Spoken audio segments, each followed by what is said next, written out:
أخي مهند، أنت لست بحاجة إلى التبرير.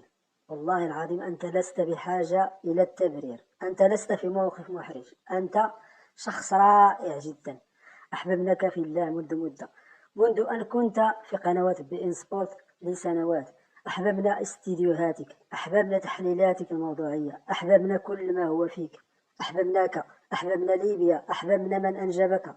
الله يسامح المغرب ويسامح المغاربة، لأننا أصبحنا فعلا في حرج التكرار وحرج الاتهام بالانحياز.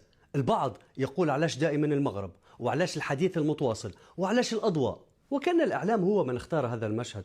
حرج التكرار وحرج الاتهام وحرج تلك الجملة الجاهزة: أنتم تحبون المغرب.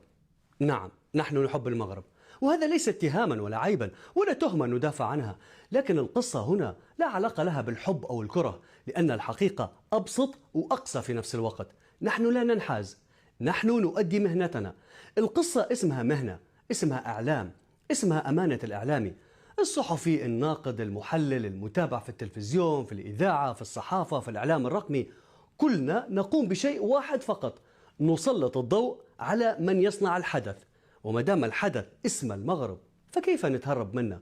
في الأشهر الأخيرة في أفريقيا، في العالم العربي، بل عالميا، من يتوج؟ المغرب. من يتألق؟ المغرب. من يصنع الفارق؟ المغرب. منتخبات محلية، سيدات، شباب، لاعبين، مدربين، سلسلة نجاحات متواصلة فرضت نفسها فرض. تتويج هنا، تفوق هناك، أكاديميات، بنية تحتية، ملاعب عالمية، استضافة لأهم البطولات. المغرب لا يطرق الباب، المغرب يكسره إن صح التعبير، ويفرض علينا الحديث عنه حتى لو تعبنا من التكرار. أصبحنا نكرر الاسم لا لأننا نريد، بل لأن الواقع لا يترك لنا خيارا آخر. فحين نقول أفضل منتخب، يخرج المغرب. حين نقول أفضل مشروع، نجد المغرب. حين نقول تتويج جديد، النتيجة نفسها. ثم تأتيك الاتهامات: كفاكم انحيازا، كفاكم مغربا. المفارقة: نجاحات المغرب هي اللي أحرجت الإعلام وجعلت التكرار يبدو وكأنه انحياز، بينما هو في الحقيقة شهادة اعتراف. وفي النهاية، من لديه لوم فلا يلوم الإعلام ولا الإعلامي، يوجه اللوم لمن صنع كل هذا النجاح. لوموا المغاربة لأنهم صناع الإنجاز وصناع الألقاب وصناع هذا المشهد الاستثنائي.